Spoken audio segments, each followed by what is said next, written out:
Hello, I'm Andrew Blate. I'm the co-owner of Beautiful Home Services. We're a residential remodeling contractor in Washington, D.C., Northern Virginia, and suburban Maryland. I'm here with my realtor, Suzi Welch, with Keller Williams. We just purchased this property here in Montclair, Virginia, that we are going to renovate and then list for resale. Right now, we're at the front of the property, and I'm going to kind of walk through the property with Suzi and talk about some fixtures and finishes that we're going to do and her ideas of things to do to the house to make it great for sale. Suzi, what would you do to the front of this house to help us get it ready for sale? So a couple things that I would suggest would include anything that's going to enhance the curb appeal of the home. So curb appeal is really important because that's the very first thing that people see when they pull up, and if the home isn't attractive, they're not even going to want to go inside. So you really want to think about things like landscaping.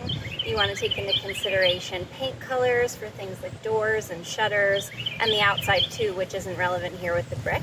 But you want to think about paint colors, curb appeal, maybe add some pretty pops of color with flowers and other things like that. And you really just want to make sure that the driveways and the sidewalks and everything are clean, power washed, just so that it really has that wow factor when a client pulls up to take a look.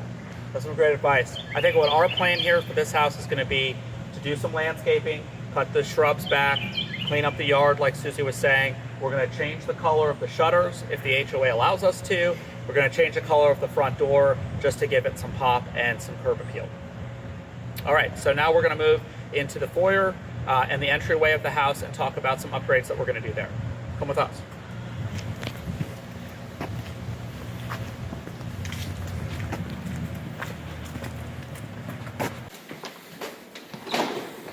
All right, so first impressions are big. Suzi, what is your first impression when you come into the entryway of this house? Hello, 1975. Yes, absolutely. The floor is definitely outdated. The railings are a little outdated.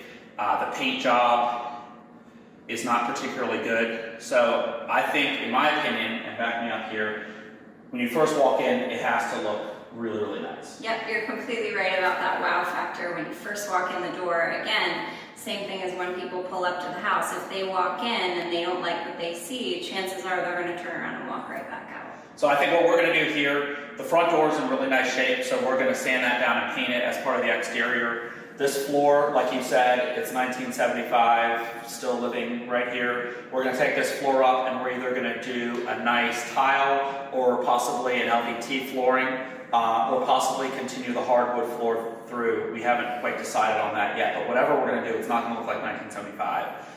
The previous owners had painted over, it may not show up in the video, but they painted over wallpaper.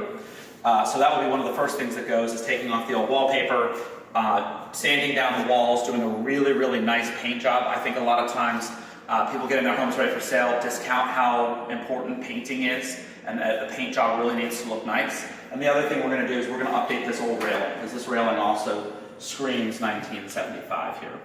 What else would you recommend? Well, it's important to take into account the little things too that show that you've paid attention to detail. So things like the light switch plate behind you that's just a little bit funky and doesn't match the handles or any of the other switch plate covers. Everything's kind of mismatched and disjointed. And that's something that buyers get kind of like wary of. If this seller wasn't willing to pay attention to the little things, what's wrong with the big things? And so it just could plant a seed in their mind that there could possibly be other things wrong with the home. So it's important to focus on the little details as well. That's some really good advice. I think that's what we will do. So let's go to the kitchen.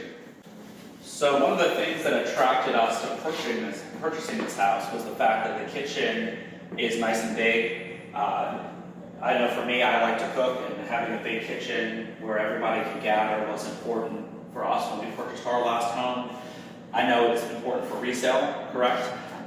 And one other thing attracted us to this kitchen is that it didn't need a ton of upgrades, because it has the nice countertops, it has some nicer appliances.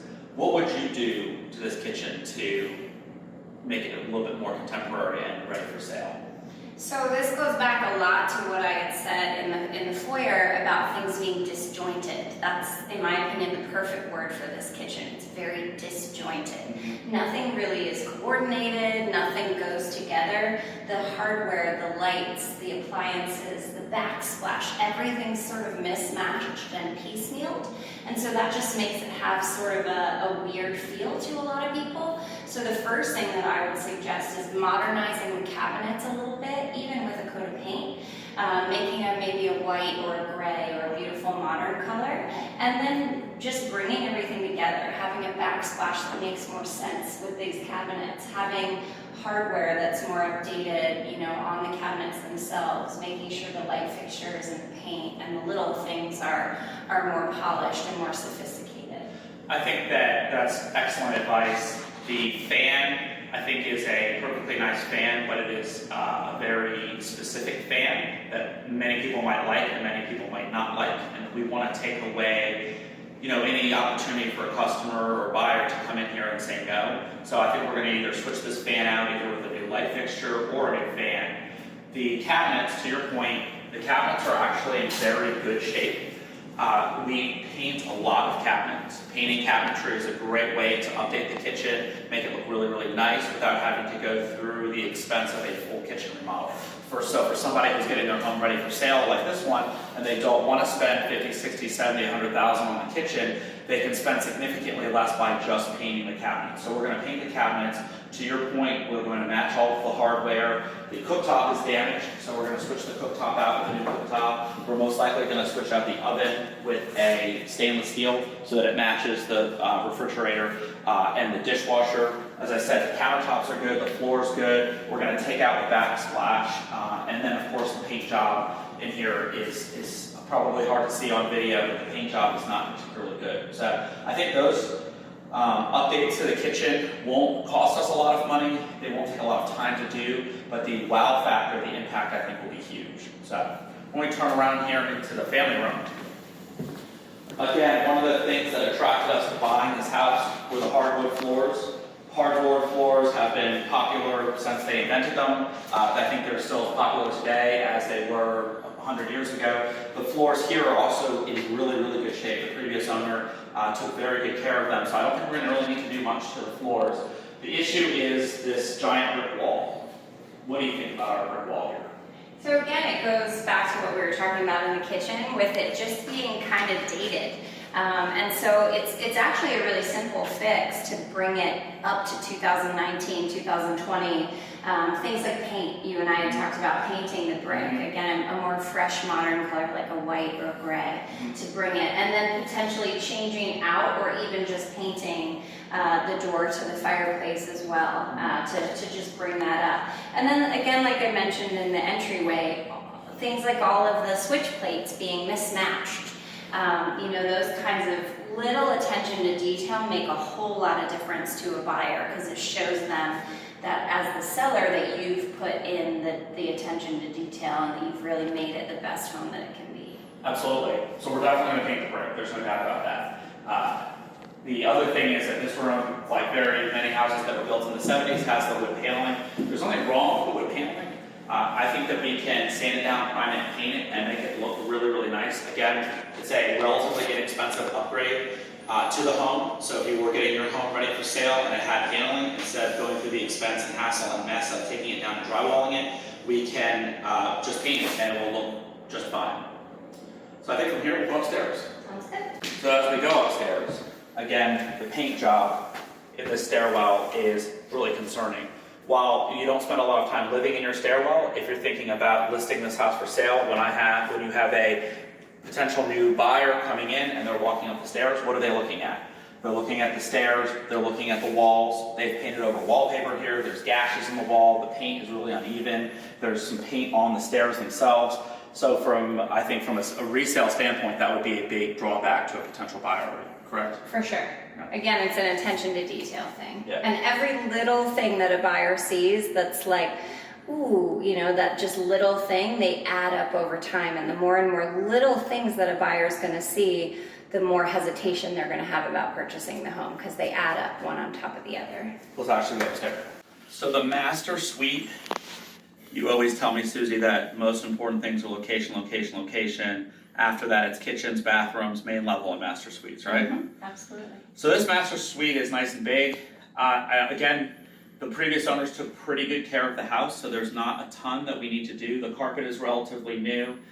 You know, to your point about matching fixtures, this fan, it's gonna have to be switched out. It's not very contemporary, it's dirty and kind of ugly, so we're gonna switch that out.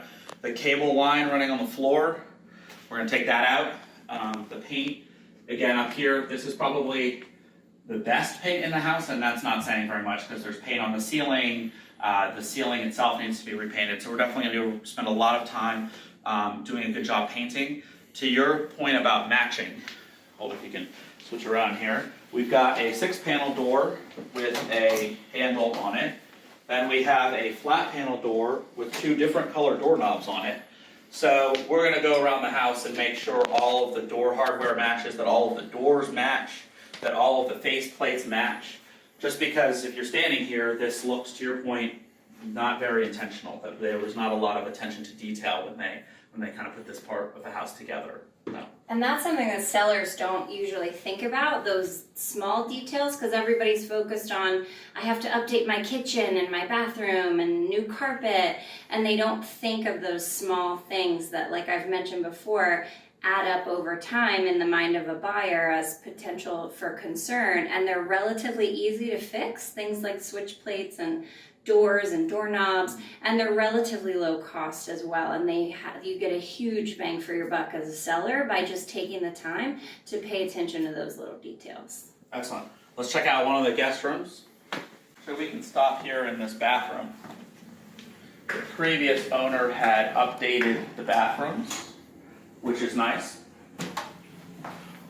One thing they didn't do was do anything with the bathtub, so we're gonna have, the bathtub is fine, it's just has been scratched over time, so we're probably gonna have that reglazed. Again, the bathroom remodel was done pretty nicely. However, the paint job, and again, it may not come through in the video very well, but the paint job, A, the color, and B, just the way that it was done was quite poor. It looks like a do-it-yourself kind of job. And I think that any buyer with attention to detail who would come in here would really notice the paint job not being nice and go to what Suzi was thinking, what else is not nice in the house. So we're going to do a nice job repainting the bathroom and taking care of the bathtub. Which bedroom do we want to pick? Why don't we pick the mustard yellow? The mustard yellow or the teal? Well, we have our choice here. We have a mustard yellow bedroom and a teal bedroom. Again, carpet is relatively new. The fan is old and will be replaced. The color just has to go. This is something I know you talk to a lot of buyers about, that they have wallpaper in their house. This house has wallpaper, it's just been nicely painted over, that we'll take down, and or colors that can have a lot of personality. Now, somebody may come in and love this kind of mustard color. I would say that probably most buyers would not. So we would want to come in and make sure that everything is kind of neutral so that a buyer isn't thinking about the color, right? And that's something too, like I mentioned before, that sellers don't always think about. You know, when you're selling a home, you want to make sure that it's appealing to the most people possible. And a really simple and relatively cost-effective way to do that is to go with neutral colors on the walls.